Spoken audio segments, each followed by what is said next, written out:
This meeting and all other meetings of this council are open to the public. Public notice has been posted and given to the press in accordance with Wisconsin statutes so that citizenry may be aware of the time and place and agenda of this meeting. First order of business is call the meeting to order with roll call. Nadowski, Here. Kempf, Here. Rasmussen. Here. All right, second agenda item is to approve the minutes from April 6, 2015. I'll make a motion to approve the minutes from April of 2015. All right, I'll second it. We get a vote. All in favor? Signify by saying aye. Aye. Aye. Citizen appearances?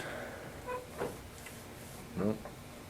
All right, number 4, discussion and possible action on city logo clothing program. This is an item that the finance committee has been talking about for quite a bit.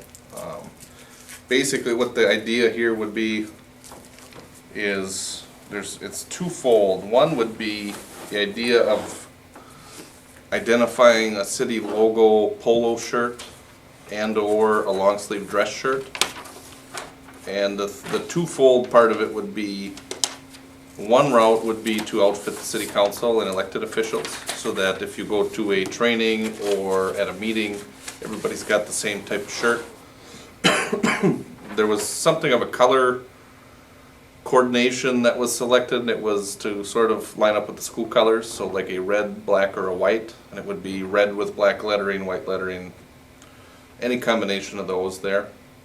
And the shirts would then have like an embroidered logo, and there was a rough sketch that I think Nick Gunderson had pulled together that basically had the horse and buggy with the city of Weyauwega. So again, the thought would be on those shirts that it would be embroidered. We did take a look at 3 or 4 local printing companies. What we found was they were competitive with the polo shirts, but when it came to long sleeve, decent shirts, where the polos were $20 to $25, the long sleeve shirts came out at like $50 a piece. And so Mr. Rasmussen had mentioned that we contact EDI Marketing. Excuse me. And EDI Marketing comes to town quite a bit. He does a lot of work with World Class, a lot of other places in the county. And basically they came back with 2 shirts that would be $25 roughly a piece. Mm-hmm. A polo or a long sleeve dress shirt, similar to what Scott's got now, that type of a design. I'll make it, I promise.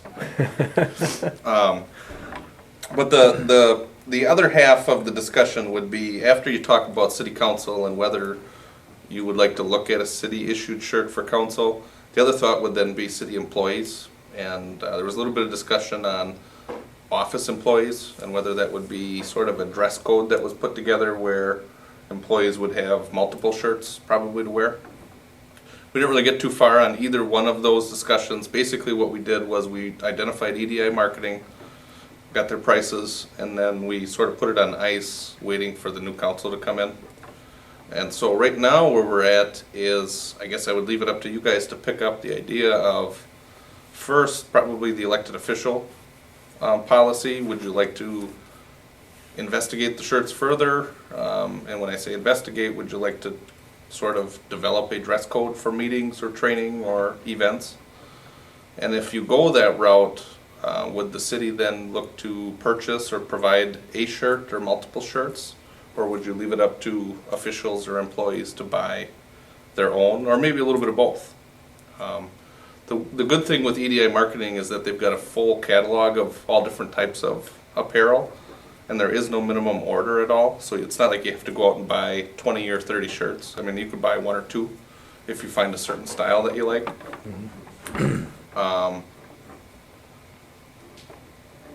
And then also with that, there's one price too. There's not like a price for 2 shirts and then a different price for 50 shirts. It's all going to be pretty much the same price. You do have a price sheet in your packet there. Basically, it comes out to roughly $25 a shirt. It varies a couple dollars per size. But you do see the long sleeve shirt on top there, and then the polo. And the polo is a little bit more of a nicer, sort of a wicking shirt. Kind of like the Under Armour type. Yep, yep. It says on the bottom, setup charge for new design. Is that a one-time thing to Yeah. make the, To get the embroidery Yeah. set, yeah, Okay. it's $30. so after we get Which is that? pretty similar with the other companies, it was Yeah, but 20, after we do 25 the bucks. initial one, it's basically, Yep, we're good to Yep. order whenever we want. yep. I guess what does everybody think? I don't think it would be a bad idea to have at least one for each employee and, you know, have it be one of the things if you get elected to the city council, it'd be kinda nice. That way, if you do go to, say, some type of official event, and you have something to represent the city with that we're all comfortable with, that it, you know, looks good and represents the city well. I don't know how far you guys were thinking before. on 3 it. of them actually for the city employees, if I'm not mistaken. Yeah, we talked a little bit about, on the city employee side, if you would turn it into more of like a dress code. That obviously you wouldn't want them to have one shirt and wear it 5 days a week or Yeah, however that would run. Like I said, we didn't get real too deep on that at all. We were kinda hung up on making sure we knew what the price was, what the product was. And then from there, it ran into the end of the term, so. so with city employees, were you guys talking like everybody in the office? In the office environment, Patrick and the girls. Mm-hmm. Just start out with 3 apiece, and if they want more, they can purchase them under payroll deduction. Or we should give them, maybe want to write in the option of issuing X amount per year. In order to maintain that level of professionalism, maybe we would want to do that on a yearly basis. If they want more than 3, then they can purchase. Mm-hmm. But I think the girls need at least 3 in 5 days. Yeah, so Or maybe they think they need Were you 5, guys- I don't know, but. were you guys planning on mandating? I think 3, I think 3 would be fine, because the other part that I was thinking of dress code is like, maybe on Fridays when Weyauwega has a football game, that they can wear a Weyauwega Fremont logo to support the, you know, the game or something, or sometimes Fridays, some business places will allow them to wear, you know, Packer stuff, like the school, they allow them to wear Packer stuff Mm-hmm. if there's a game. So Fridays are pretty much Yeah, kind of the freebie day. freebie day, so 3 for the other 4 days is, I think would be more than enough. Then I'd like to see council get issued 1. And if council wants more, then those older persons can Purchase. buy their own. Okay. And then I think we should be wearing them at our meetings if these are being, you know, recorded, And I- correct? I don't see that, Scott. The only reason I'll say I don't see that is because we're wearing them here as a group, and we're being videoed, and they see us all dressed. Nobody comes and attends these things, so really, we probably shouldn't be spending tax dollars on getting us shirts so we look good. 7 of us, 8 of us sitting down here, you know, and no people to represent, that we're representing aren't showing up here to look at, to come to meetings. But they see you on the video too, and to Yeah. present a level of professionalism, I strongly feel that would project that. I mean, the cost isn't really that significant on it. I wouldn't want to go any more than 1 for us. You know, because I mean, No, 'cause I mean, I can we don't purchase attend them any all. other meetings, I mean, you know, Right, we don't. this is the most, I think, in the last 2 years that, in all the years that I've done it, that we've, you know, we went to that meeting in Appleton, and I had to miss it now this year, but we went last year. And that's where it just came up, is because some of the people that were there had, And I guess my one other question, just That's to true, correct, too. It looked sharp though, these people look but then professional. that some of them communities were a little bit bigger than what we were too. just to clarify though, with the city employees, so then would they be mandated then to wear a City of Weyauwega shirt every day? Minus Friday? I think we'd have to. Where do we tread over onto? Because Yeah, I mean, with I don't labor know what the laws on that. employees think on that either, I guess. Yeah, and I I mean, sometimes it's nice to have a work shirt, but sometimes it's nice to have freedom too, so. I think it would look nice though. There may be certain days where it would be required due to specific events. Certain days, I could I don't agree know, to Patrick, that. what's your opinion on that? Well, it depends on how deep you wanna go in considering employees for these shirts. Now, with the public works and the street guys, we have like a uniform service, so they've got work uniforms, that are already provided, they're through Cintas, they're rented, but they're clean too. But when they go to trainings and things like that, you know, they just kinda go in their regular stuff. Now, that doesn't mean they need a City of Weyauwega shirt, but, for their day-to-day stuff, they sort of already have a uniform. Obviously, with the police, they've got a certain uniform during their workday, but then they, they don't wear that when they go to training and that either. You guys do a little bit with polo shirts though, I think, right? We have requirements when we go to, depends on what level of training we're going to, whether it's Sure. polo or You know, uniform, business casual or whatever. or it's dress shirt and tie. Yeah, so the two in the office that I talked to, that would probably be most affected were pretty open or receptive to it. And I'm not gonna speak for them, except to say that it makes picking out their wardrobe pretty simple too, and they sort of said that. On my end, It's true.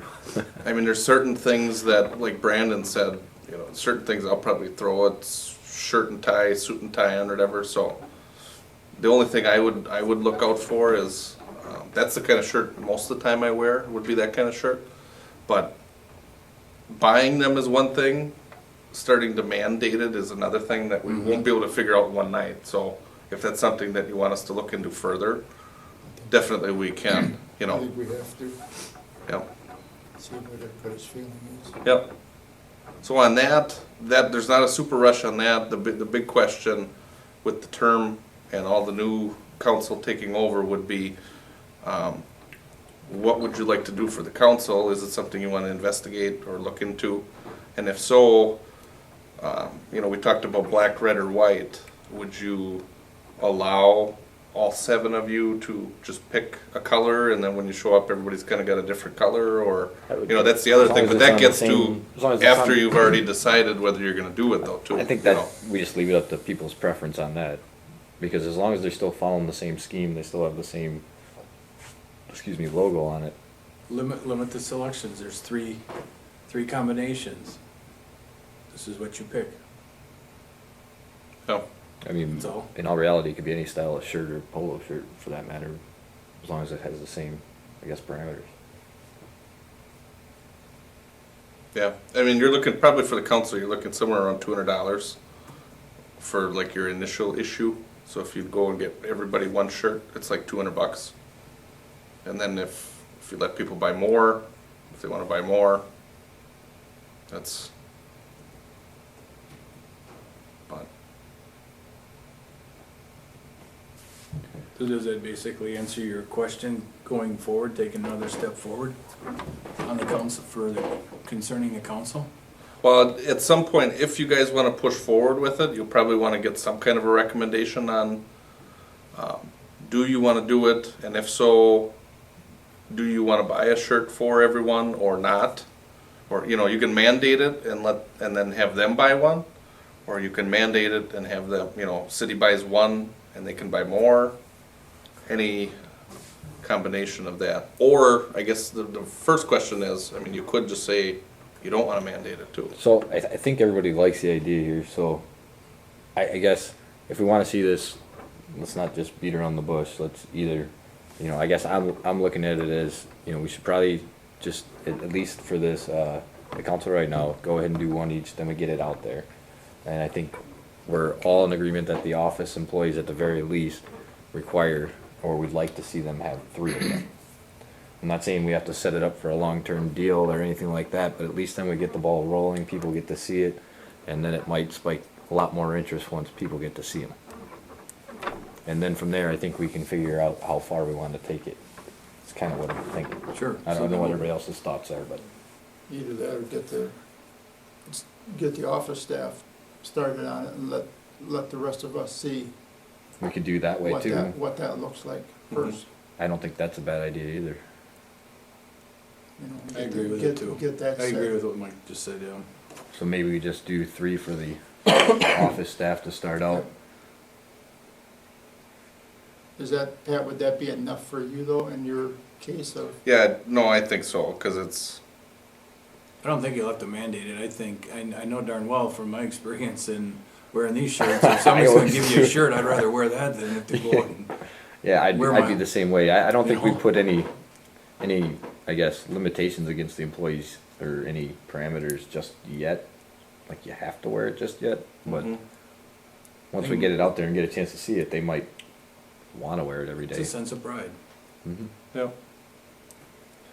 Yeah, but I mean, on my end, I know the two in the office, if you get them, they're going to wear them, so, you know, we can come back next month and talk about if there's an actual requirement that you wear it, but it's sort of a given that, Yeah, I'd like to give them a You know. chance to look at it and see what they think too. Exactly. yeah. The only thing that's out there yet is, just obviously sizing them up too.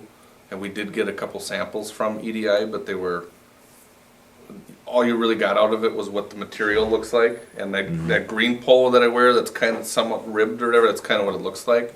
But they were like ladies extra small, were both of them, so Mason would probably fit into it, so you couldn't really get a good idea on. They're easier to transport to show you what they look like. Yeah, that's about small. it, that's about it. But they did say, you know, we could get in whatever brand, and obviously before you go out and buy for the council and buy a whole bunch of them, you'd wanna know what the sizes are anyway, you know? So, So I guess then we're looking for a motion to, purchase 3, shirts for the office employees. yeah, if that's how you wanna start it, and then you can leave the Yep. council thing, you know, till next month or 2 months later, because it's probably, I would imagine you're not gonna get the shirts turned around real quick. Yeah, this way we We'd get have the to ball. figure out the sizes first and then get them ordered, and then whether it's in time for next month or the next month, we can take it up. It's up to you guys. All right. I'll make a motion that we proceed with the purchase of the polo shirts through EDI with the City of Weyauwega logo.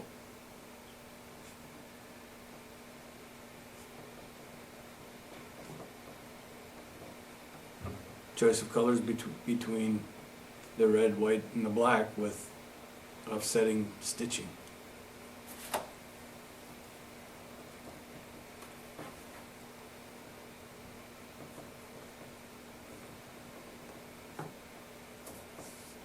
Okay, For the office staff. Office, right. yeah, Second. okay. So I've got recommend purchase office staff 3 polo shirts each with choices of red, white, or black with embroidered logo. Sound good? Alright, we just need a vote. All in favor? Aye. 3 ayes. Okay, and then we'll wait on the council part of it then. And if there's any personnel language you wanna look into, we can look into that too, you know. Okay. Okay. I don't think you're gonna have to. I really don't. Yeah, I'm thinking you probably won't either.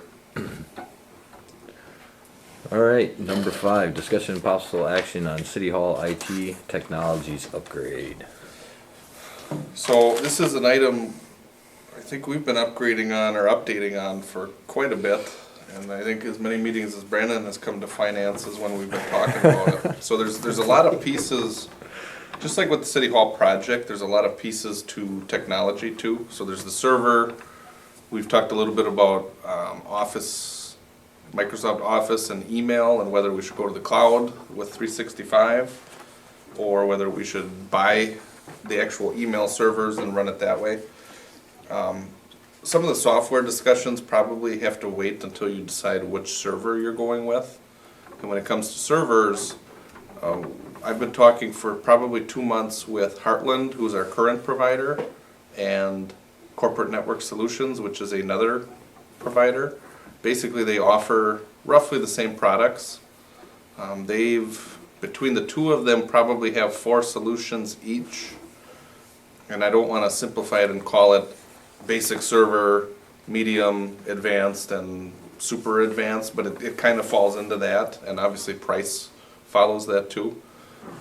When we first had talked with Heartland about what our city hall is going to look like when it's all completed, they had designed a server that would not only be our server and run our programs, but it would have enough to store all of our council meeting footage, run all those systems in the building, so all the boardroom AV, door access locks, cameras, cabling, a little bit of everything in the building.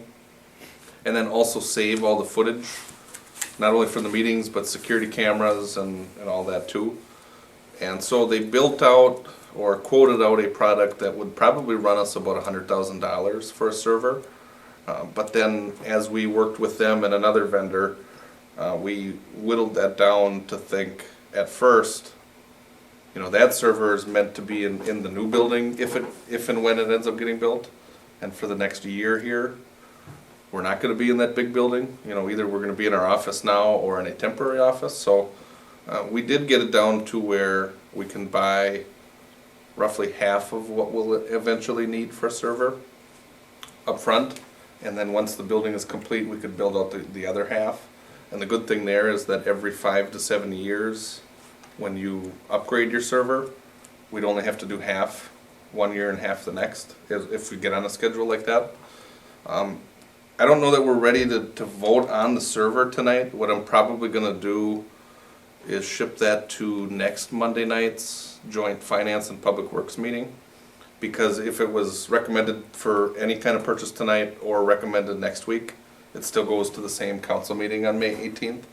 And I wasn't in the office today. I thought I'd get a little roundup on that just to make sure that we're quoting, the same two servers and that it's gonna do what we need it to do. That modular server, can that continue to be built on? Yes. Not Yes. just half and half, but can that continue down the years? Yep.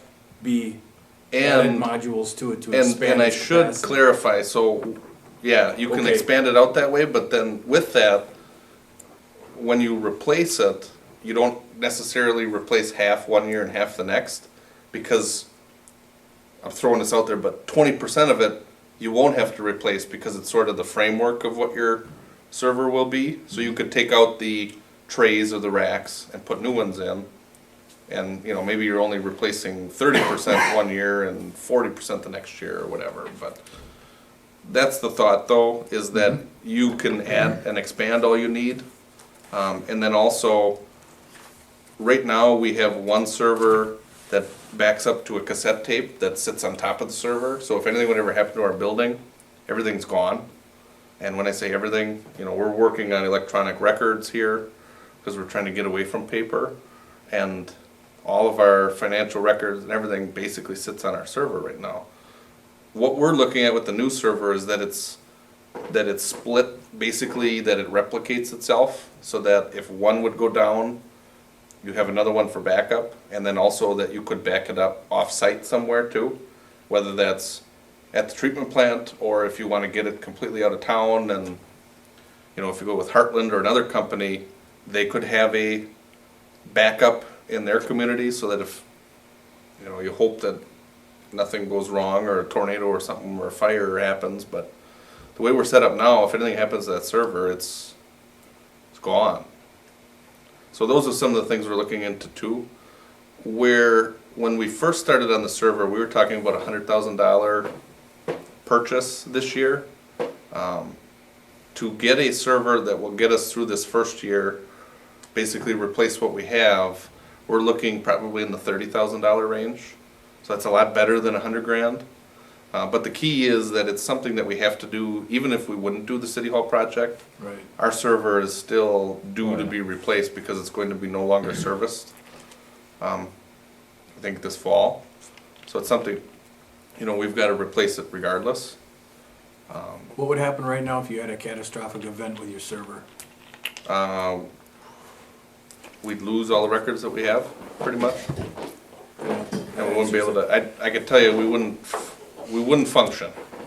And if, we talk, everybody's got tools and police officers have cars and guns and things like that. The server is pretty much the most important thing that we have. I mean, other than people that work for the city, but Yeah, that whole setup is basically, controls everything.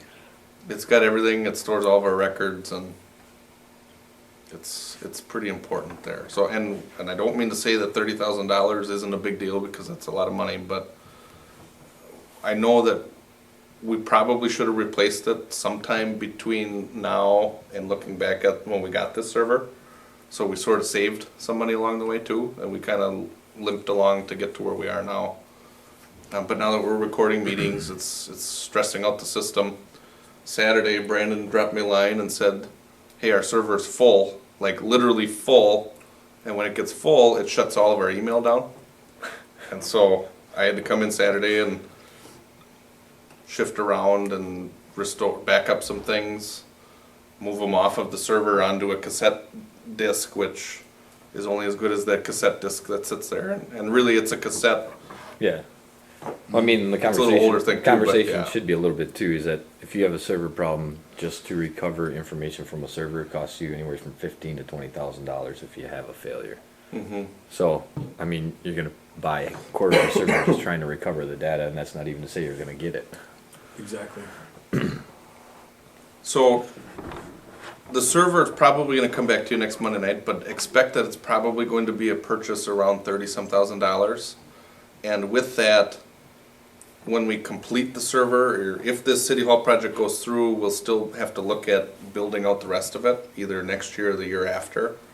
And where we started at about 100 grand, it sounds like the 30 you spend now will require maybe 50 next year, so we're probably got it down to about $80,000, but At least you can budget for it. yeah, You know what to expect going forward, yep. that this is hanging out there in the future, so. So that was a lot of discussion on an item that will come to you next Monday night, but the other piece that I have for you, and in your packet, I did give a little bit of a rundown for all of these items for tonight, and there's probably about a page just on the technology upgrades.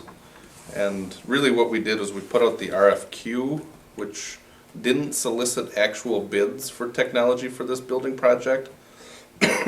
What we did was, we had indicated that there's 4 components to our city hall building, if it goes through. One is we have to have network and data cabling. So when you get anything running at all, it has to be cabled and connected into your server, which is the second component of the server. The third component then would be security, door locks, and cameras.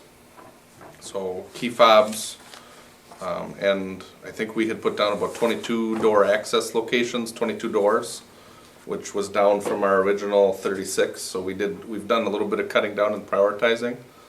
And then we did put in, we had laid out that the building would need about 15 to 16 security cameras then too, to get all of the vital areas if you put a camera system in. So that third component is door locks and security cameras. And then the fourth component would be the city council chambers and meeting rooms, would be audio visual equipment. So your speakers, your microphones, hearing assistants. If we would get a projector, you know, any kind of controls, a DVD player or computer hookups to get presentations. And then cameras also as an option in that room, so that we could maybe get away from the camcorder but still record our meetings yet.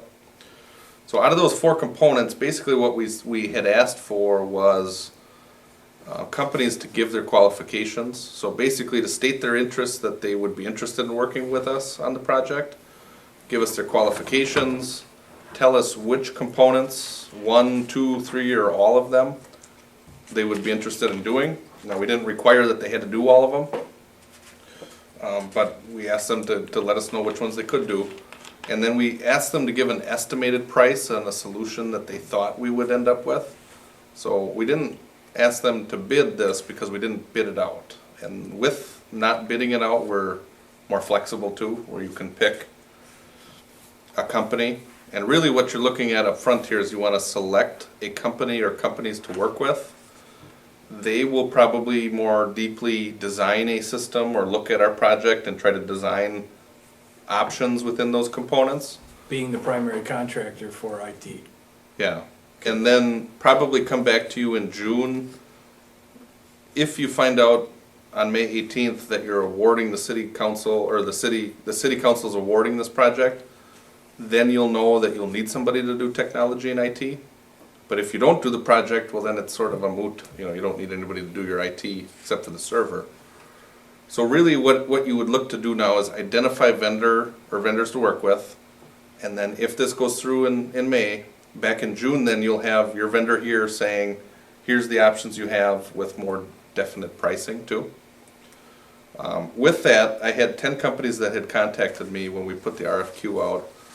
A lot of them wanted to know all they could about our project, what we do. There's a lot of effort. And I know I updated a couple months at this committee and said, hey, it's working. It's because it was quite a bit just to get info out, and then quite a bit now to review the proposals we did get. And out of those 10, 4 of them had come back with proposals. Actually, I should say 5. 5 companies had said that they would help us out. The only one that said they could do all of the components was Heartland, and that's who we work with now with the server. Heartland had said they'll do the security, they'll do the boardroom, they'll do the cabling, and the server too. And then they said if you pick them for all the items, that there would be a discount. It was arbitrary because we didn't ask them to bid out or commit to pricing. We just said, roughly what would it be. You did have Globalcom Technologies was another company, and you have their proposal in the packet here too with Heartland's. Globalcom had said that they would be interested in the cabling and the security part, so only 2. But for those 2, the security, they're right there with Heartland. Basically, they propose roughly the same. There's a little bit of a difference in the door access and the door lock pricing, but again, it's estimates. But then for the cabling, Globalcom had indicated a price of roughly $24,000 to cable a building, and Heartland had listed $46,000, which is a difference of $22,000. What's interesting with the difference there is that Globalcom, I think, has that down to an estimated, it's not a bid, but it's probably pretty close to what their estimate is. And for Heartland is saying that $46,000 is what the most that this would ever cost. So it's like a do not exceed cost. So the real cost is probably going to end up somewhere in the middle there, because with Globalcom coming in, there's probably something that may come up that we need to wire or Well, yeah, how do they know specifically what we want cabled? right. And those numbers are, Right, and so there's not a whole lot of importance on the numbers right now. But at least, you have 2 companies that said that they would do the cabling. It's Globalcom and Heartland. When it comes to the door access, the door locks and the cameras, Globalcom again, you have Heartland, and then you have Complete Control, which is a company out of Central, it's either Wisconsin Rapids or Stevens Point, I think. You have the cover sheet in your packet there. Their packet was about 50 pages long, and it had the spec sheets on every component that they were going to use. So it's a lot of, it's important information, but not when you're looking, not what we're doing right now. It's not. And Complete Control had said that they would only do the door locks, so they picked the 1 component. The other company we have was R&R Technologies, and they're out of Kaukauna. And what they do is from what I'm told and what I've reviewed, they're more into like residential audio video solutions, but they will do smaller scale, like a boardroom. If you wanted to put in a basic level camera, basic, audio and sound, that's sort of their wheelhouse. this might be a little more than what they're capable of I think dealing with. I think they're into that type of work, but it's hard. We can't compare what they turned in to what Heartland turned in. And again, Heartland quoted everything, and Heartland for the boardroom was somewhere in the area of $80,000 to $90,000, but that was full blown commercial, high end everything. And it's a not to exceed price, so it's not a bid. But that one, it's hard because you're not really comparing apples to apples. But one thing that Heartland did say is that they ran through the R&R specs, and Heartland said, well, we can quote this out too, and it would be a lot less than 90,000. It would be competitive to what R&R had put out there. So, you know, if you got that deep into it, really what you'd want to do with the boardroom is you'd want to identify, what do you want to put into the building? You know, do you want to have video? Do you want to have certain levels of audio? You know, do you want to have power window shades? It's, at this point, really, like I said, you're looking to find a vendor to get to that point where you can really dig down into the specifics. And so I ran through the different components, and I ran through the four vendors: Heartland, who did them all, Globalcom, Complete Control, and R&R Technologies. The fifth company that gave us a proposal is Corporate Network Solutions. And basically the way they operate is they'll do the server, and they have people that can service the server, but they farm out a lot of the other work. And that's how R&R Technologies got involved, because Corporate Network Solutions called them and said, hey, we'd like you to look at the boardroom stuff. So on my end, in looking at what's all, you know, sort of the lay of the land, we've been working with Heartland, and it's easy for me to say that as we've designed our building with Cedar, just as much of the design and meeting and hashing back and forth has been put in by Heartland. I won't bash Cedar at all, but one thing I will say is that Cedar has been billing us for every meeting and every service that they've had, but on Heartland's end, we haven't gotten a bill at all, and I bet you we've had 15 meetings. And so, not that that says a whole lot, but I know that they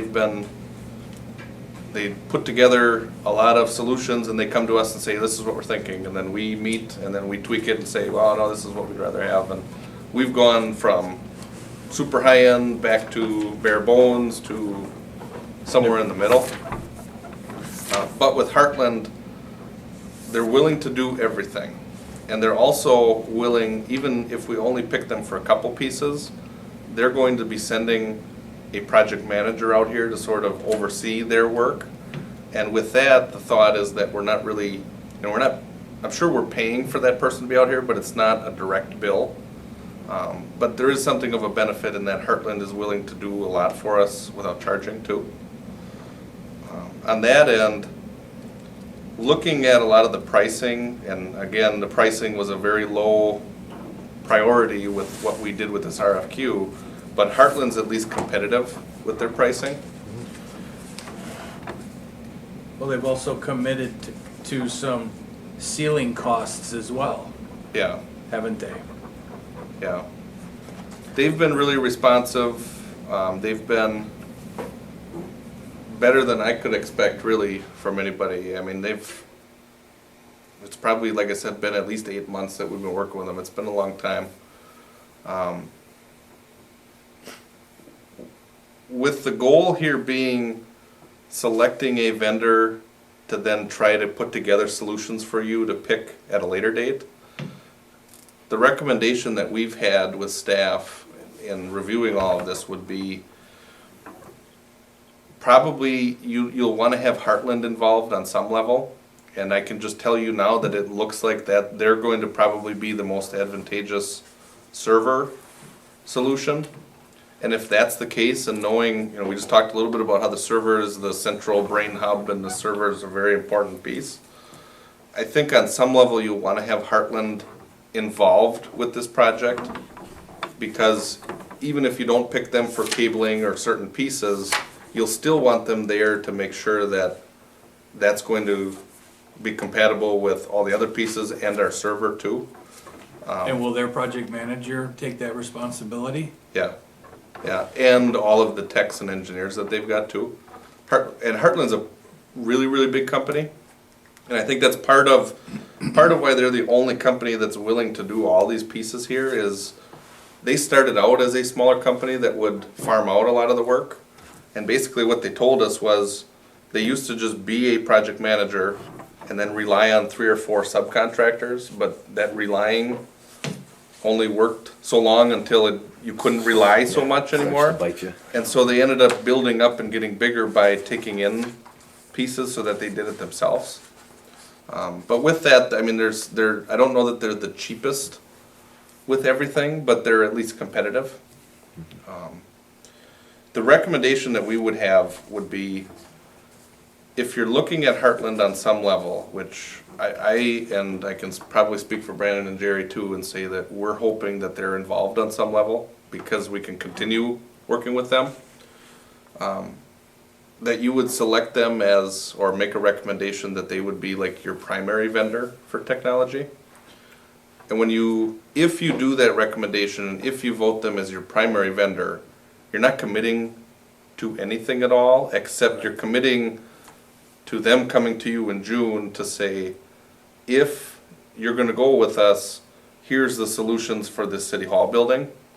And from there, we can still go down the road. I think Bruce had mentioned a couple weeks ago, if you're looking at costs and it looks like it's too costly to outfit your boardroom with certain cameras or whatever, you could still go with the camcorder and the wireless microphones. And if that's the case, you end up picking a firm to work with, and in the end decide that you're not really going to work with them on that component.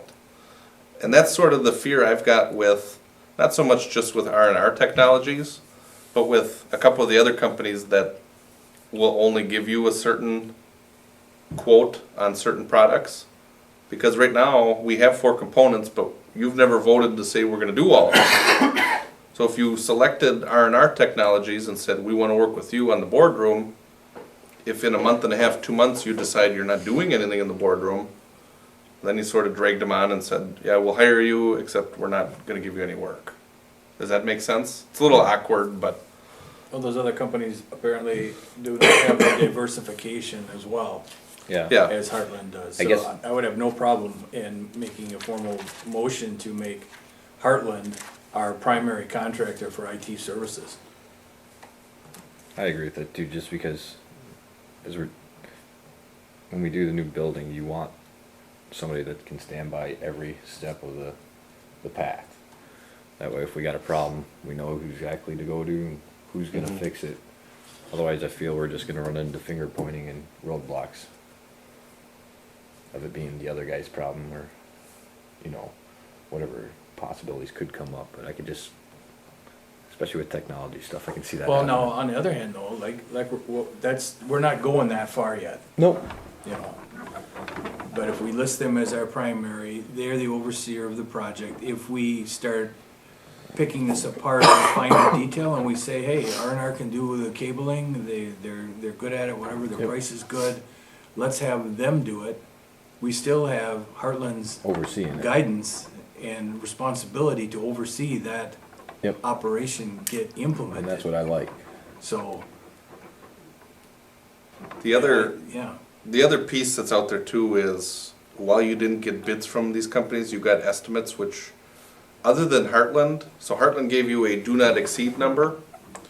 And I will tell you that 6 months ago, Heartland gave us a do not exceed number that was a lot higher than the numbers they gave us in the formal process. I mean, I think if you threw all the numbers together 6 months ago, a server and all the technology for the building would have been like $400,000. well, 6 months ago, they didn't talk to you about a modular server either, Well, they did a little bit. because I never heard about it. They did a little. 6 They months. did for the final product. For the So- final but not the The interim. building it up. Right. It was still the same thing. It was just the end.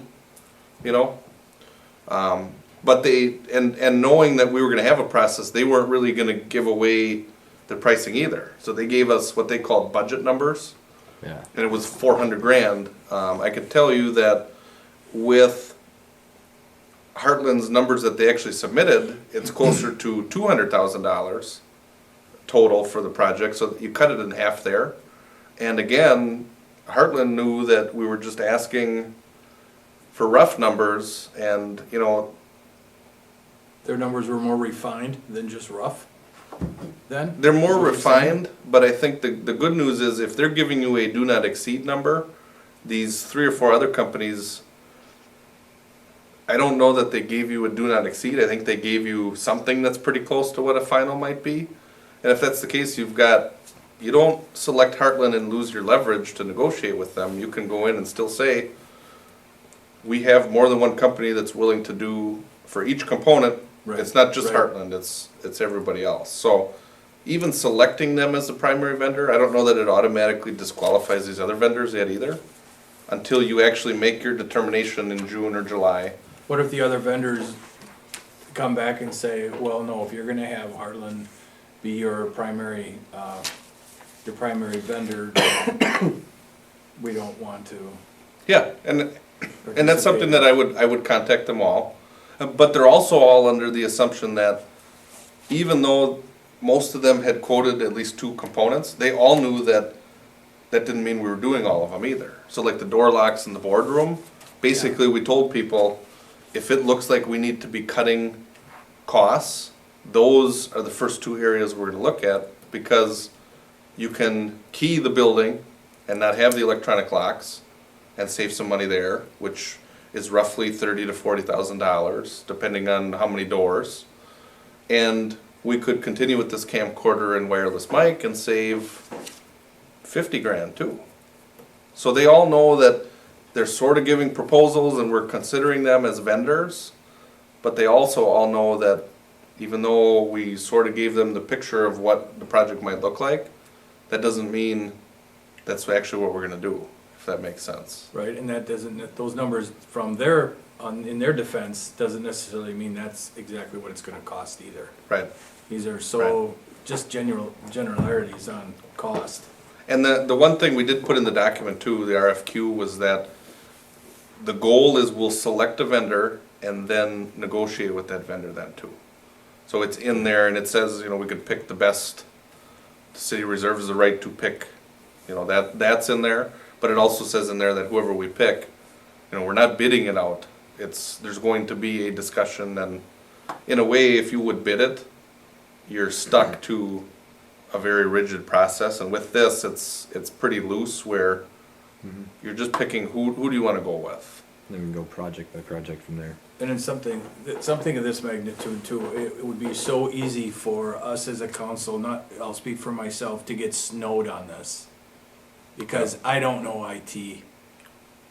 And I could look at numbers and there could be a big gap in what might be required, that the project manager from Heartland, for example, would say, hey, wait a minute, if you're gonna have these guys do this for you, it's missing some steps here, or it's missing this or missing that. They're the knowledgeable ones.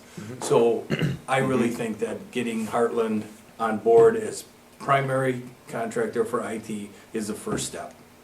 Yep. Because they will be able to guide us through, so we don't step all over ourselves and make wise decisions going forward on the other costs. Mm-hmm. Well, and then once it's approved too, we can bring them in and say, hey, this is what we'd like to see, give us a cost on that, and, you know, these are the things that we'd nix out if the cost is too high. Mm-hmm. I can say that would have been really nice to have a couple of years ago when we did our, the booking part with Katrina, you know, Oh, the the that software stuff? software Yeah. for that particular, Yep, you yep. know, here's 3 people not knowing, and now all of a sudden, you know, come and find out that that was the worst software that we could get, Mm-hmm. Oh, you know. Yeah, Some and we'll not get to knowing- that, there's a we little bit of not update knowing too, what you were but getting. you went the We cheap all put route. faith into It- someone leading that charge, didn't we? Basically, so we didn't. That was a shit year no. of, Right, It was over our heads.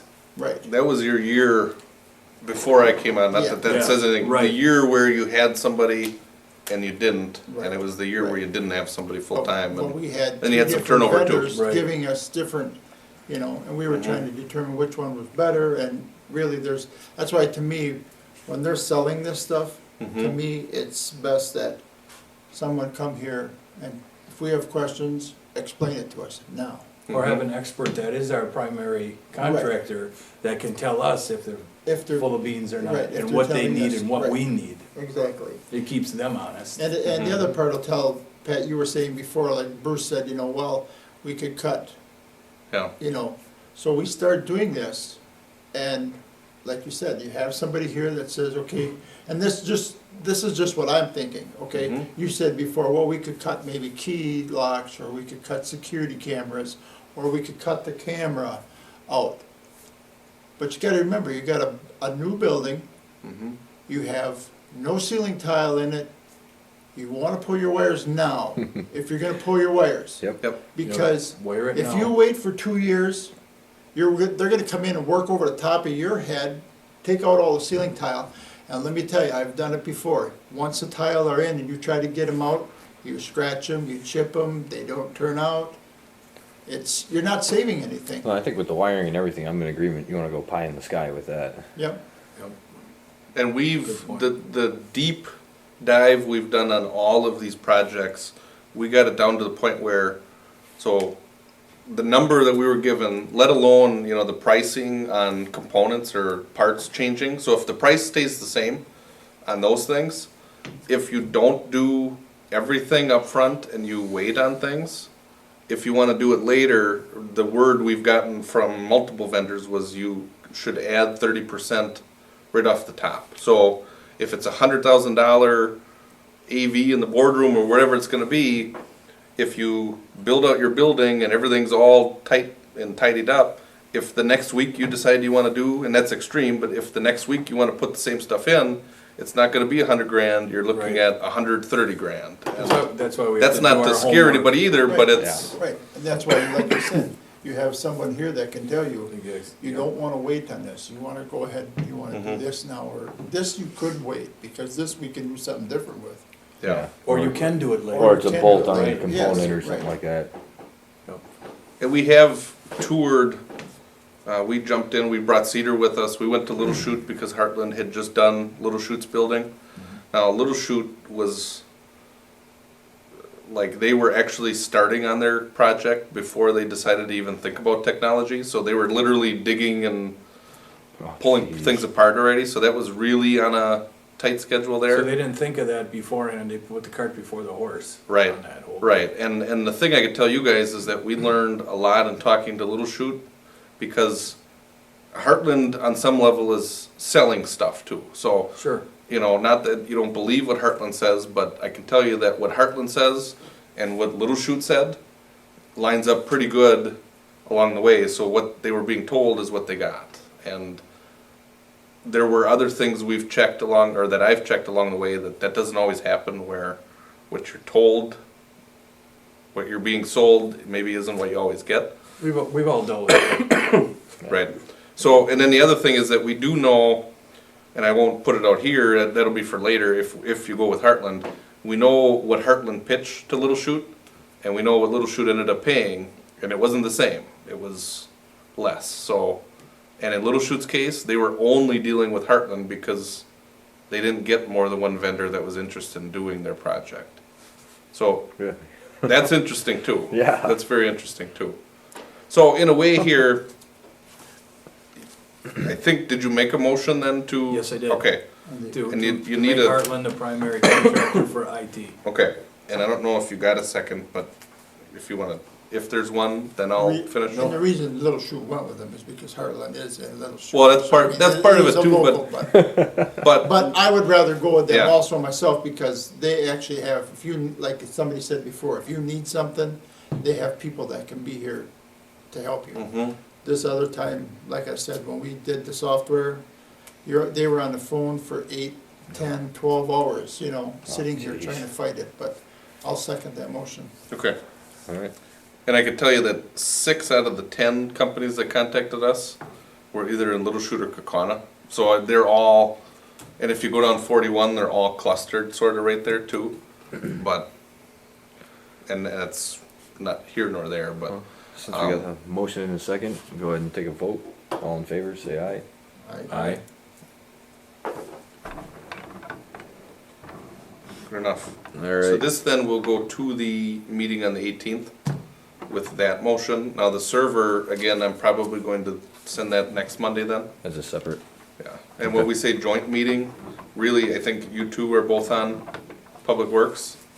And so the joint part of it is, we add Bruce into the mix too, and then you have your joint committee now, so that's, That'd be good. so Then we thought can for just at next week. least. So the server there, and then, I think the server's probably the only part that's left out there, and that'll be sort of on the side of this.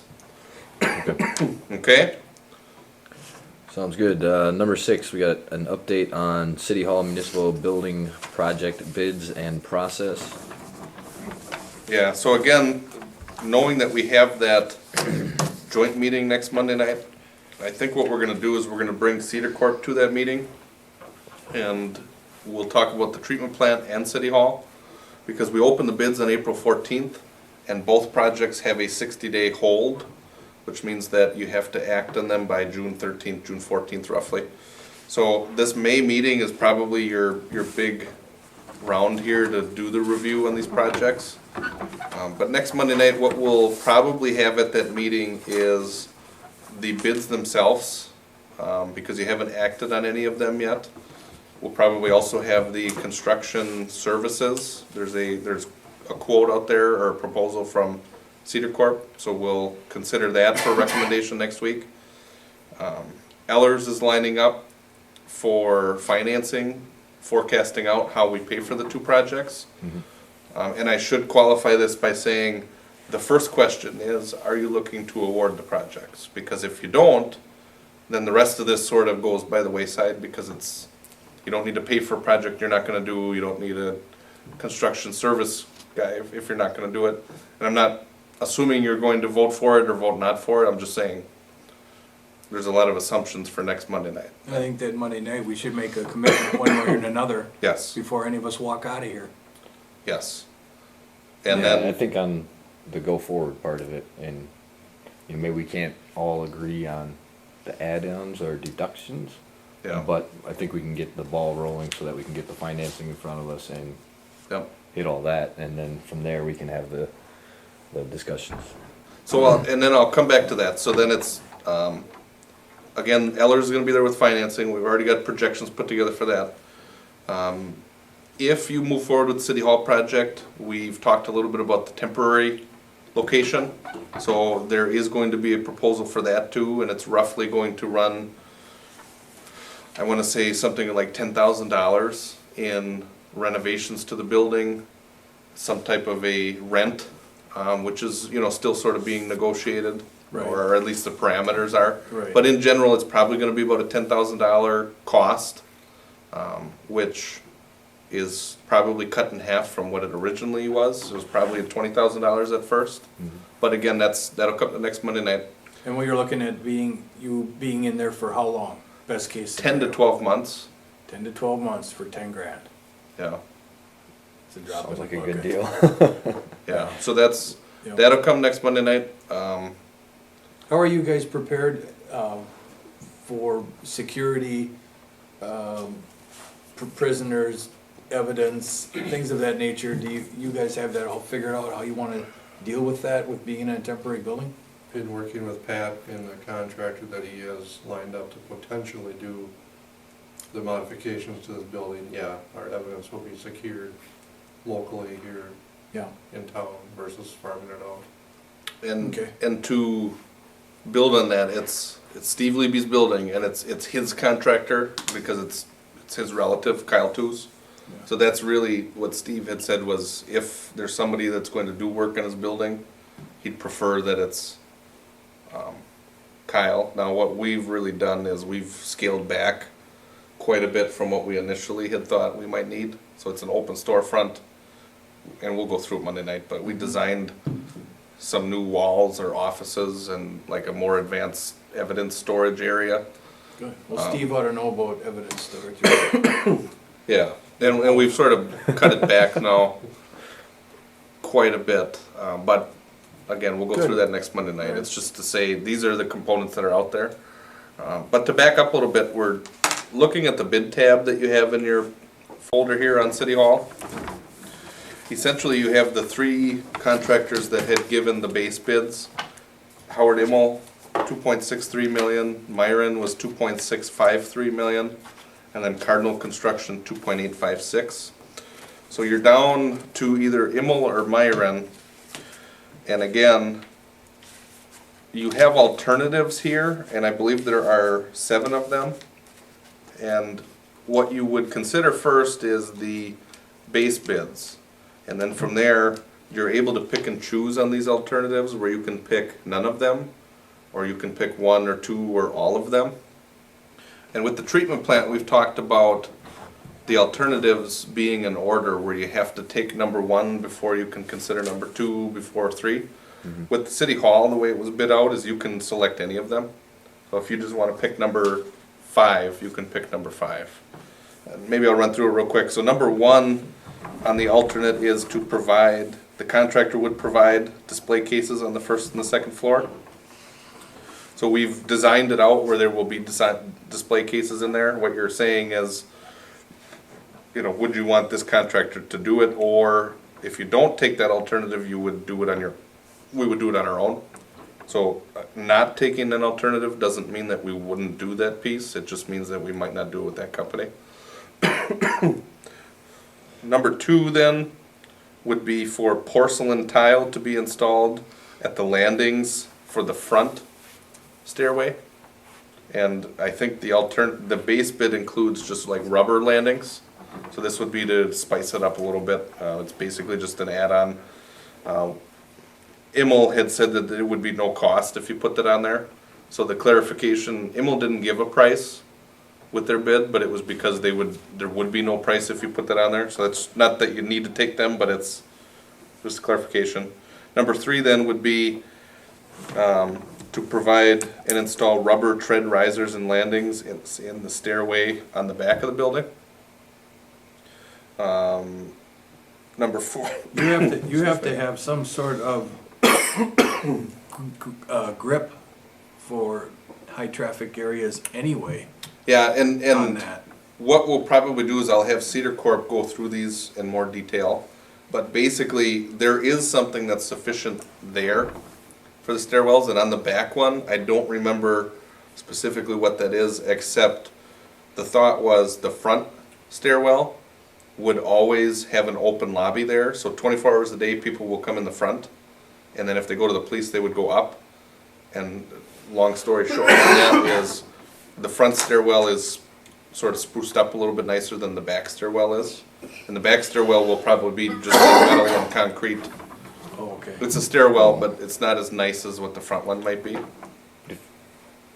Well, just this stairway 111, that doesn't help me figure Yeah. out what Yeah, end and of on the building it's plans, gonna be. stairway 101 is the front, so on the front of the Okay. building, and stairway 111 is on the back. Okay. And we're not asking for any recommendations on this, I'm just running through it real quick for you, and it'll go again next Monday. Alternate number 4 then would be to provide and install lockers downstairs in the basement, so the police locker room. Again, if you don't select that alternative, that doesn't mean we wouldn't end up with lockers. On our end, we've had 4 or 5 locker vendors come to us outside of this process.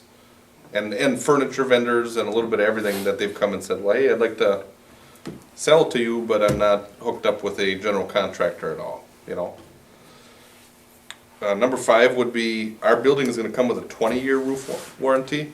And so alternative number 5 is to up that to a 30-year roof warranty. There's a little bit of a mix-up with Howard Immel. I think what they quoted you was not the warranty price, but the actual roof price. And so if you would. Did they ever get back to you on that? We pointed that out in the last meeting. Yeah, that and was- that's what they said, that's what they Okay. said on that. Now, because it was bid, if you would go with Immel and if you'd wanna go with that warranty, you probably wouldn't wanna consider this here, because that's what they bid, so that's what you have to consider is that price. We would wanna see what do I wanna say? Basically, A revised, or Well, bid and there's a sheet, way you can go revised through change. change orders, but the legal ramifications of change orders are that typically you don't wanna award and then know automatically that you're gonna do a change order, because that gets a little hairy, but it's something that if you get to that point, and if it looks like you're going with Howard Immel, then it's relevant to consider whether, you know, what that price is. But if you decide to go with Myron, then it would be moot then, you know. Well, and you look at this and it's really a no-brainer. I mean, why wouldn't you go with Myron at 21,000 for a 30-year roof?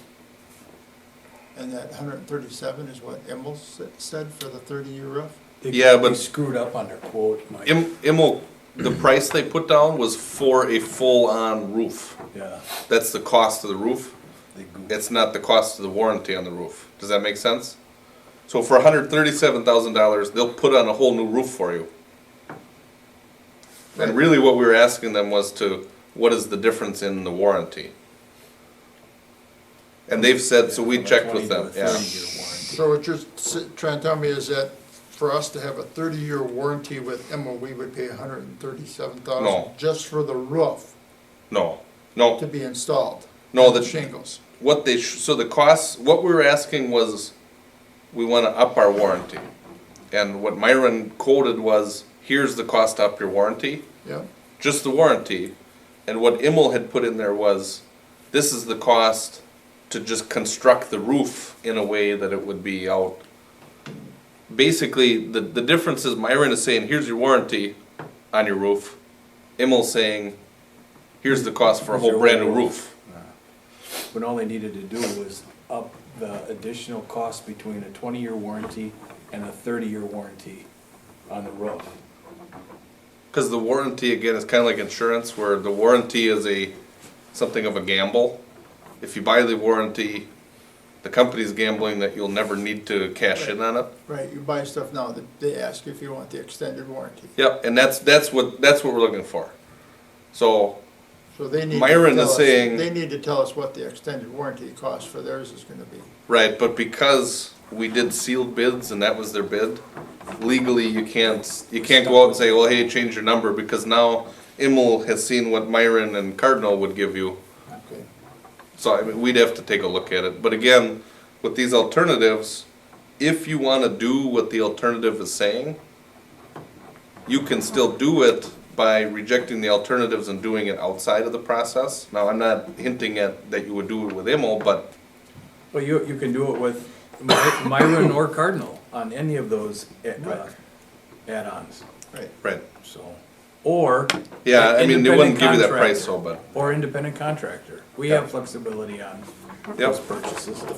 If you total these two columns up, that's where I was kinda going, is when you total these two columns, total package. If you wanted everything, And if you wanted to do everything, what's the total difference? you're gonna be going on this side.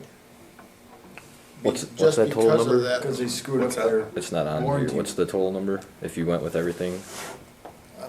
oh, it's hard to tell because Jack had it at that one meeting, I think, Yeah. cause he added them up real quick. you didn't, yeah.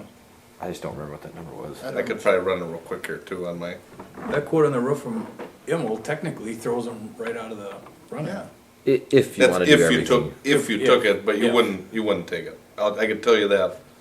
If there's anything that's a given, it's that Cardinal is probably from the base bid too high, so you're realistically looking at Immel or Myron.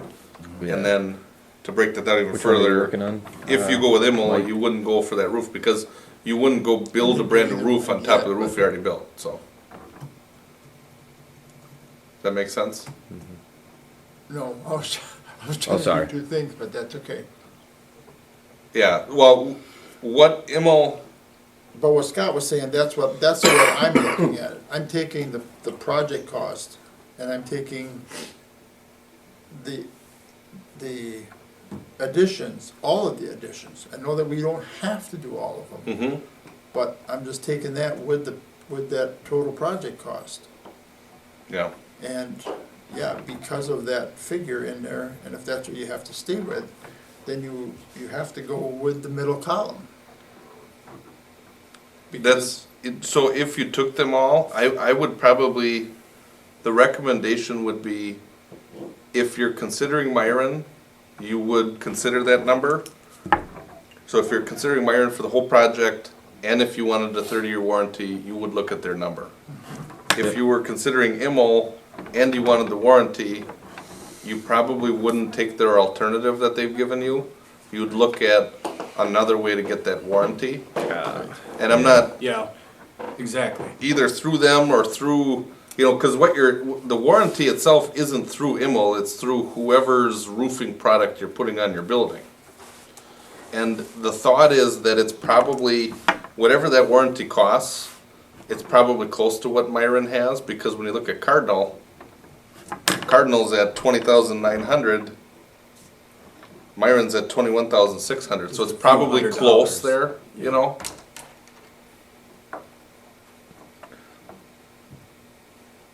But we'll get into that next Monday, but the one thing I have done is we dropped a line to Jim Kelney, the attorney, and just said, here's the scoop here with what Immel had proposed for the roof warranty.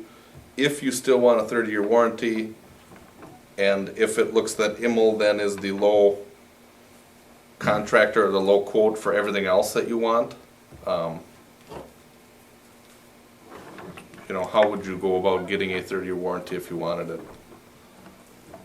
So we'll check on That that. would be a good question. We'll check on that, because it's not as simple as just asking Immel, well, what does it cost? It's not that simple, because you've bid this out, Yeah, you you know? can't, you can't Right. do that. Right. So, if you took, just to give you guys the quick numbers, because I got through them here.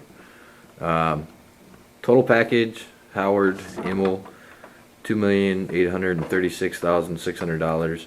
Total package for Myron, $2,729,003.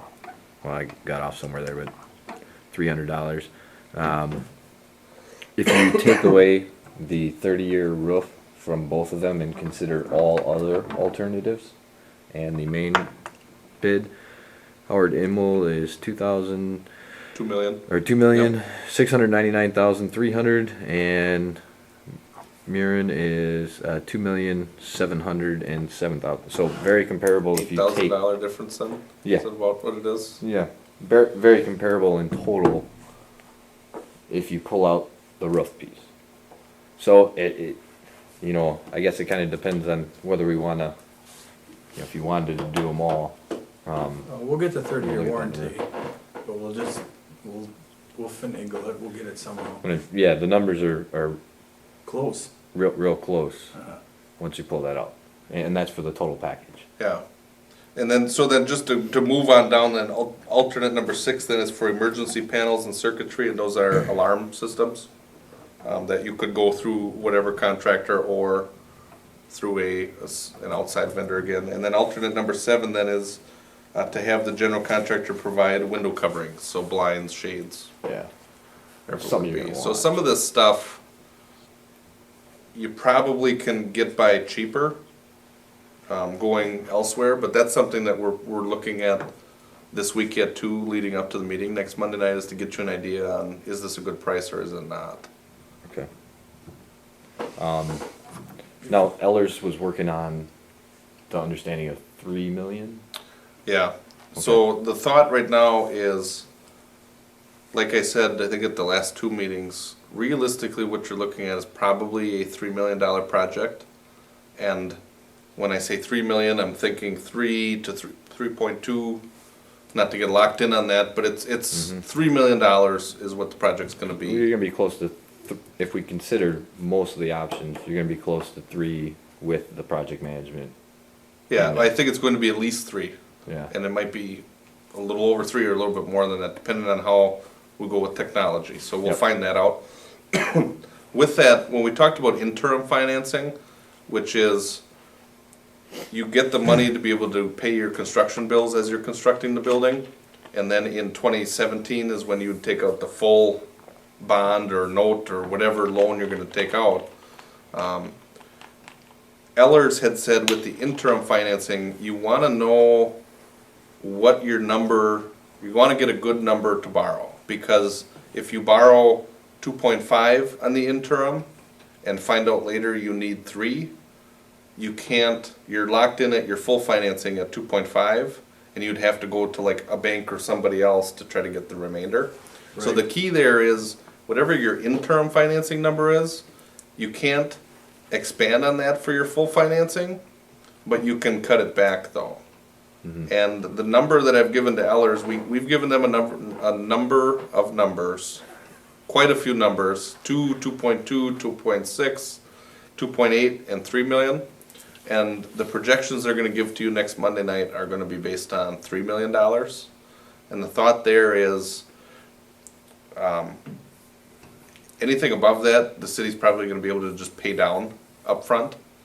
you know, with cash on hand or cash that we save.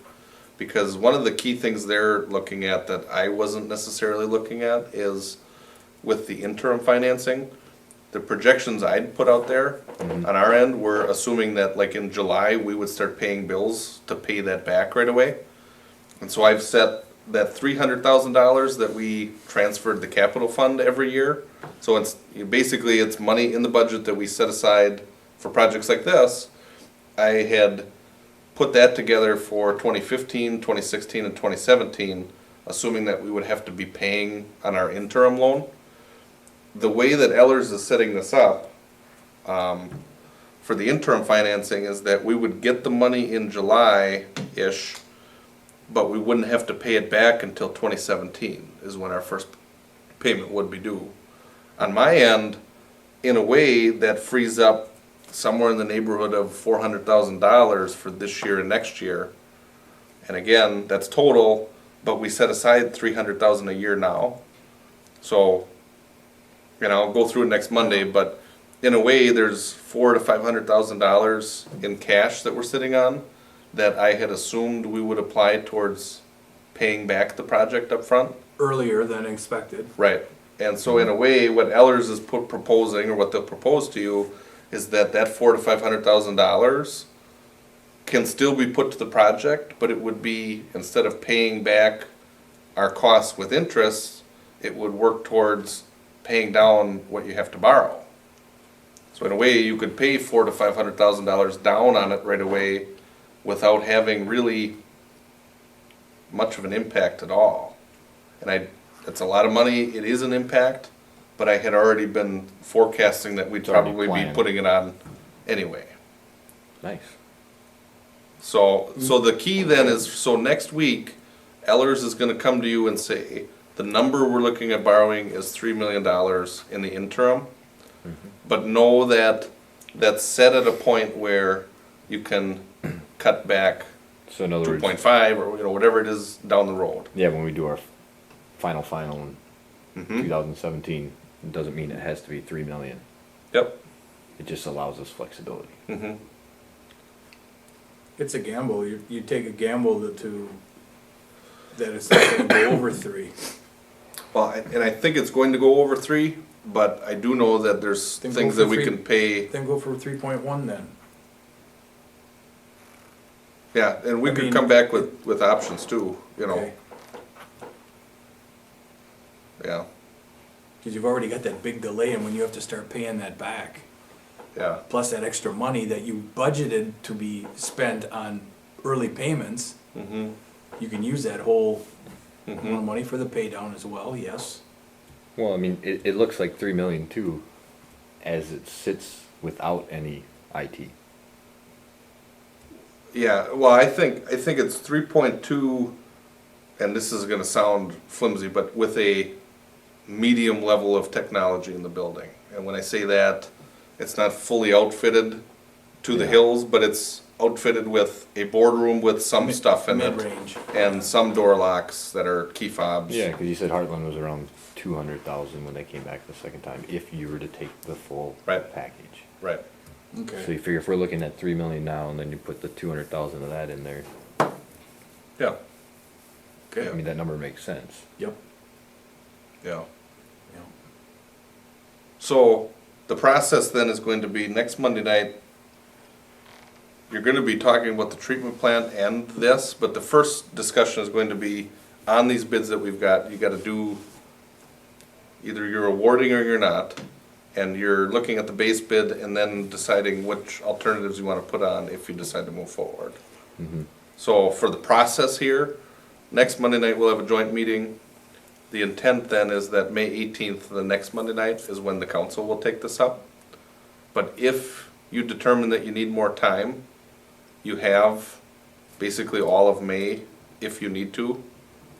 Again, we have 60 days from when we open the bids on April 14th.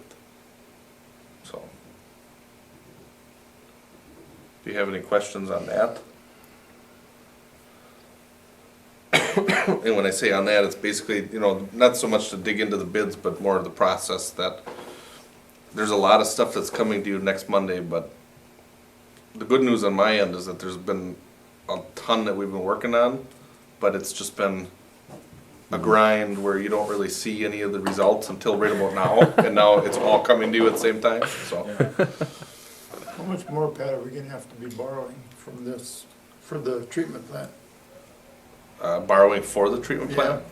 On top of this, so we're doing 3.2 million for this, and what do we have to do for the treatment plant? Yeah, we're looking in the neighborhood of 5.5 million for the treatment plant. But with that, Agri-Peer is locked in at a certain level of paying back Paying back. on that. And I've said it in open session last week, Thursday, at the council meeting, so I can say it here too.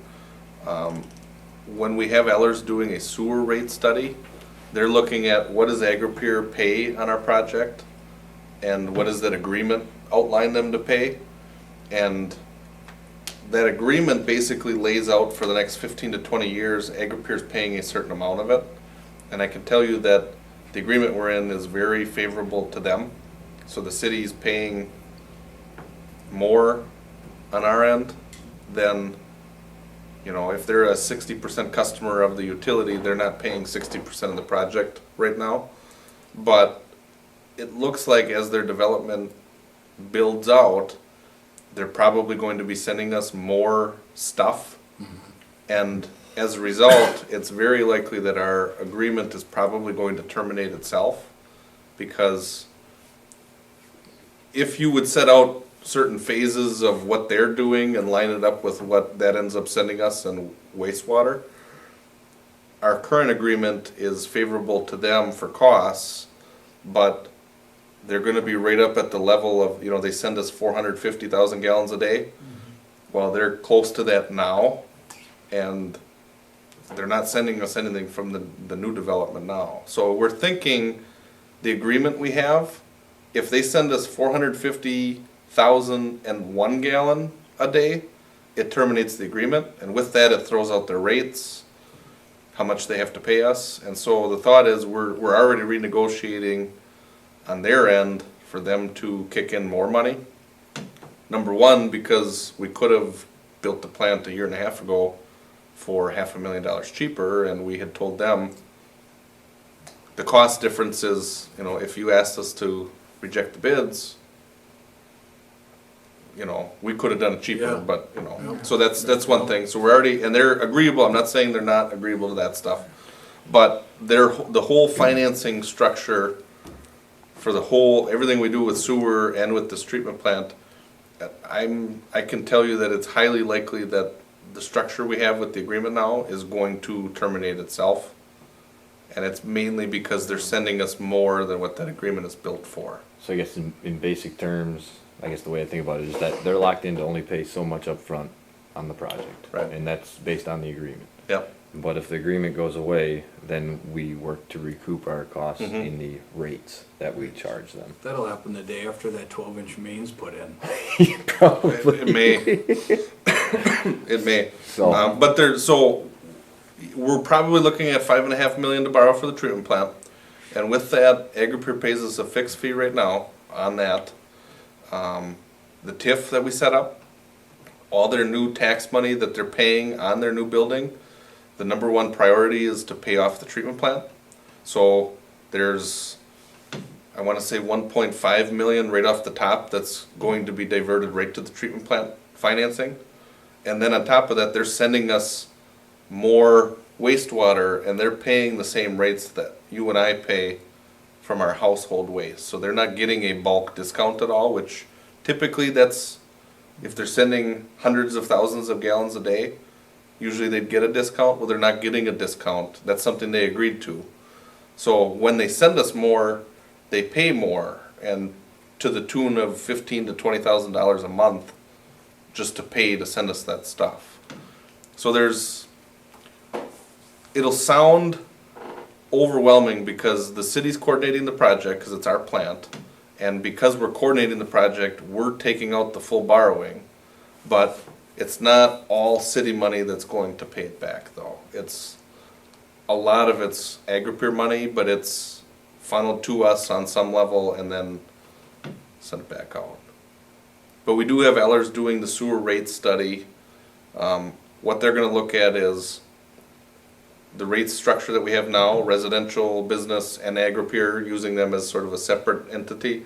Is that, the way it's set up right now, is that enough to pay down whatever we're looking to borrow for the plant? And I'm thinking, the simple answer is that our rates now are not enough to pay that down, but that assumes that our agreement we have with agri-peer stays for 20 years. And again, I'm thinking that it's very highly likely that within this year, that's getting thrown out, and the first thing we'll look at is how much are they paying towards the project? And I'm not saying So then we're is trying to that- get more, so then that is that it's not project good. then on hold? No, it's still moving forward, because we still, the agreement we have with agri-peer, on their end, they've been paying their higher rates since 2013. So they've been paying the higher rates, but on our end of the agreement, we would do this treatment plant upgrade that we're doing now. So the agreement is, we'll build the plant, they'll pay the higher No, I rates. understand that, but I mean, if you're saying Ellers doesn't know until they do the flow study whether or not we have enough there to finance it. Oh, no, we'll be able to finance it for the Okay. short term. Ellers is looking out and saying, for 25 Okay. years, are you able to Yeah, run it the just- It made utility? it sound like there wasn't enough there Oh, in return to finance it. there's not enough, if we look out 25 years, to say 25 years worth And of running the everything's the plant same. and interest and maintenance. At the I current rate. got you. Right. Okay, Current rate. perfect. Yeah. Just to make it clear, because it sounded different. Yep, no, that's fine, that's fine. Yeah, I just wanted to know for what we had to borrow, and, because I've been asked if, does that mean that the residential rates are gonna go, sewer and water rates are gonna go up, and I said, I don't believe so. The Nobody has sewer- talked about it, but. Right, so we'll look at, the water is completely different, so the water rates are different. The sewer rates, Ellers is studying sewer rates right now, and later this summer, they'll come back to the council and say, here's what we think. Now, if we were locked into the agri-peer agreement for 20 years, and it was gonna stay at what that is, no doubt, residential rates would probably have to be considered to be raised. And that's, this is gonna sound simple and lazy for me to say, well, looking back now, the city should have done blank, and it's lazy because the agreement was signed before I was here, but I'm not saying I would have done any different, I don't know, but I feel pretty good that the agreement we have, while it's not a good one for the city, it's probably going to terminate itself. Yep. So, So Ellers. until we get that clarified with agri-peer, it's hard to say if residential. But the caveat is, if the agri-peer agreement doesn't go away, somehow you gotta make up some kind of a revenue to pay to keep the sewer utility running, so. Do they have the capability of storing anything over 450,000 gallons a day? They do, the one thought that they've had too, is that over 450,000 gallons a day, perhaps they would get into their own private. They have a treatment plant now, but they discharge to us. And so what that means is, from waste to being able to send it to the river, all of that liability is on us. So when the DNR has problems, they come to us. Agri-peer has said, well, you know, if they would ever consider not coming to us, then the DNR would come to them, and then they'd have to take on a higher liability. I'm sure they don't. So want without that. getting deep into it in open session, they're weighing on their end what it would cost them to do it privately and what it would cost them to keep going to us. And I can tell you, Sure. it's complicated, so. But it's highly likely that they're gonna send us more than what they had originally agreed to. But that's a good thing though too. I don't mean it to sound like No, it's not a good it- thing, cause it that means opens that up they're the door. doing, they're doing It it. opens up a door for negotiation on the sewer rate. That, and they're doing better as a business in general too, and that's the other part to weigh too, you know, that. Sure. Okay, so Monday night then is where we will talk about that bid award. and then all of the other pieces will fall into place behind that. And you'll have a good presentation that says, like I said, Ellers, everybody's lined up, assuming you're going forward on this project. If you're not going forward, well, then the rest of it will just sit, so. Okay? Okay. So you ready for number 7? Yes. Update on the financial software upgrade project. Yep, it really is just an update. We've talked about our financial software, we talked a little bit about it before. Basically, the product we have now, in very short way of describing it, we have an auditing firm that audits a number of municipalities in the state, and we're the only customer they have that has this product. So that's not necessarily a red flag on its own, but knowing that we're having a lot of issues with it and it's not ideal, it's not the best. So what we're looking at is getting proposals or quotes for other companies to get a financial software package, hopefully that we could get installed this year, so that when we start January 2016, we have a full year and a fully brand new software package. The update right now is that there's 3 companies for sure that I've been in touch with, and all 3 of them are going to provide us quotes by the end of May, so that it could come to June's finance meeting for review. They're going to provide us quotes, but before they provide us quotes, what we've scheduled with them is like live webinars. So Trina, myself, and Becky will all sit in, get a tour of the product, talk a little bit about what we do, what they can provide, so we can make sure that what they're quoting is really what we need, and what we need is what they're quoting. And the 3 companies I've talked to it's Red Wing Software, and then the other 2 would be Civic Systems and Workhorse. Both of them are in Wisconsin. Those 2 are the 2 that our auditors had recommended as being pretty prevalent with what they run into. And that's not necessarily something you want to just base this on, but it's at least a good sign that, again, on our end, we're the only ones that carry this software, and that brings with it a number of headaches. So, like I said, we're looking, basically I've told these companies that by the end of May I'd like to have quotes and proposals ready to ship to you guys for a potential vote in June. And if that's the case, we would look to have this all up and operational by September, October. And then have you talked to any like counterparts or peers with other municipalities on Yeah, the yep, software? Okay. yep, I have. So you've gotten the pitfalls and the good things. Yep, yep, yep. So the update is that that's ongoing, and obviously City Hall, the treatment plant, and a lot of that other stuff's been the priority here, and with this financial software, I'm looking to coordinate it with our staff too. So, which is something I think we should do, for sure. Okay. Okay? All right, moving on to number 8. Looking for approval of checks 31375 through 31458, totaling $316,688.03, and the monthly financial statement. Yep, so with this then, just for your record, or for your note, you'll get a motion, and then it's a roll call vote on these then too. Okay. So. And typically after you guys have reviewed the checks, that's when, if there's any questions on them. If anybody's got any So questions. first that's off, fine. do we have any questions? I make a motion to approve them. I'll second Mike's motion. All right, then we'll have a roll call vote. Nadowski, Aye? Rasmussen, Aye? Kempf.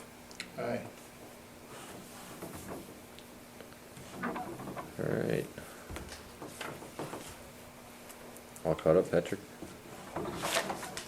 Yeah, I've just got just a couple items. I did give you just read off of what I had put in the packet there. Well, you still have more? Yeah, well, I got the administrator's report, so. Yep. Again, a lot of what we've been working on are these projects that, while it seems like a lot, really tonight was just a little bit of an update, except for selecting a primary vendor or recommending a vendor, which is really a big step, because Heartland has been very, very good to us, but they've also known that until we get them locked in, you know, they're not really getting down and dirty with what exactly we need.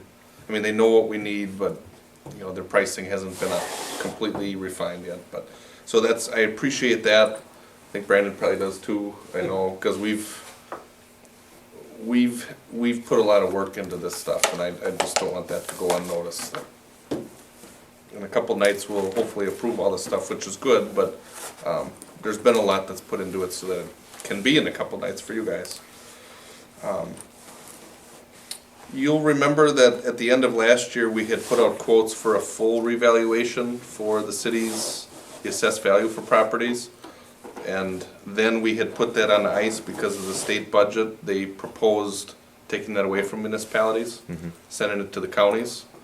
One of the things that we were uncertain of was the state had said that by 2017, we had to have some kind of a revaluation because certain levels of our property were outside of the 10% range for 4 years. Yep.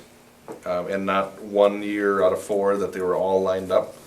So by 2017, we have to have some kind of a revaluation, and the state was proposing in 2017 to go to the counties, so we had some uncertainty there. At the time, you rejected all of the full revaluation bids, because we didn't know for sure that we needed a full revaluation, and we didn't know for sure if we even needed a revaluation at all, if we'd have to do it anymore. The update there would be, as the state budget gets reviewed by the legislature, there's the Joint Finance Committee that's sort of like your finance committee here, they review things before they're passed on. They did take that part of it out of the budget. That proposal has been recommended not to move forward.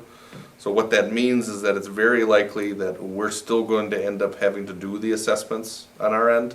So we're still probably gonna have to aim for that 2017 being into compliance. It doesn't mean that we necessarily have to do a full revaluation though. Perhaps we can get by with what they call a desk update, where instead of going into everybody's homes, you know, either they can drive by, that's one type, or they could sit at their desk and take a look at it too. The point there is that we're gonna have more options than just a full revaluation, and we're probably gonna have to take a look into that in the next month or two to get that rolling, so that this gets completed by next year, summer. And then it's good to go, and the state won't come in and make us do it and pay double, and so that's, the update is that the state is, it's likely that's getting kicked out of the budget. But the other piece that's out there is that when we switched insurance companies, when we went to the leagues, the League of Wisconsin Municipalities Mutual Insurance, the league mutual insurance covers our liability in-house, but our property insurance, so our vehicles and buildings, it's actually insured through the state property fund. And it's the local government property fund. Basically, it's a fund that acts as an insurance company, but it's a state-held fund. That had been proposed in the state budget to be eliminated. And what that means is that they would not have that fund to function as an option for us to use as our insurer for property. And if that's the case, we would end up having to look at just getting quotes from other property insurance carriers. So it's not a huge deal, but through the property fund, we get pretty decent rates. That piece has not yet been eliminated by the Joint Finance Committee, so that's still on the table yet, that might go out. And we've been in touch with our contacts with the league's insurance company. They send out memos pretty frequently saying, well, here's where we're at. I could tell you that when I was in Ashwaubenon, right before I came here, they had switched to the league's insurance, and they didn't go with the state property fund. They went with a company called Chubb, C-H-U-B-B. So we have other options, and the league works with other property funds and insurance companies too. It just might mean that our property rates may go up if they get rid of this property fund. So that's just another update too, that the assessment proposal, it looks like it's getting removed. The property fund proposal is probably still in there yet. So we're not really gonna know much until the budget's actually done. And the thought is that in June, the state budget will get done, so. And then after that, will we know whether it's a full or partial evaluation, or when we will know that? We'll have options.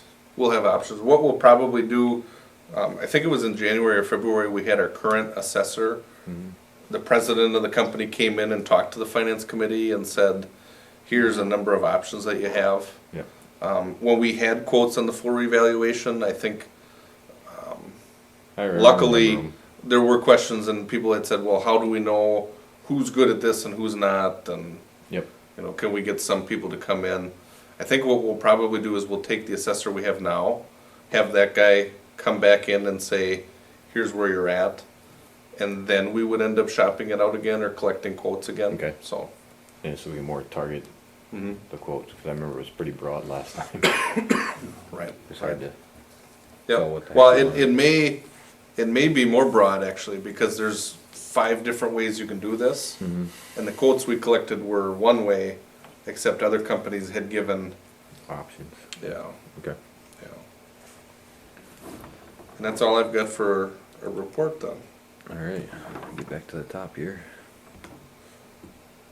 All right, we gotta set the finance meeting date and time. Do we wanna do that now, or do we wanna hold that for Yeah, you can, well, Monday? you can make a recommendation if you want. So like this, typically you've had finance on the first Monday, Okay, and then public works on the second Monday, and then council's the third Monday. So those 2 committees, is that an issue with anybody if we just do that then? Nope, go ahead. Mike, you okay? and if that's the case, then it would be June 1st is the first Monday. All right. Sounds good to me. And again, if City Hall goes forward and if council approves Heartland as the primary vendor, we would have Heartland at that meeting with more defined solutions for you guys. And I'll know ahead of time what their costs are gonna be. And again, we have these alternate vendors too that are out there that in June we'll be able to review that. So they would be at our June meeting? Heartland would for sure, yeah. Yeah. Perfect. All right, other such matters as authorized by law. I don't have any at all. All right, then the last thing we'd be looking for is adjournment. I'll make a motion to adjourn. Second. You don't have to roll call on that, do you? No, you can take a All simple. right. Guess we'll go ahead and take votes. All in favor, say aye. Aye. Aye. Aye. It's 9:15.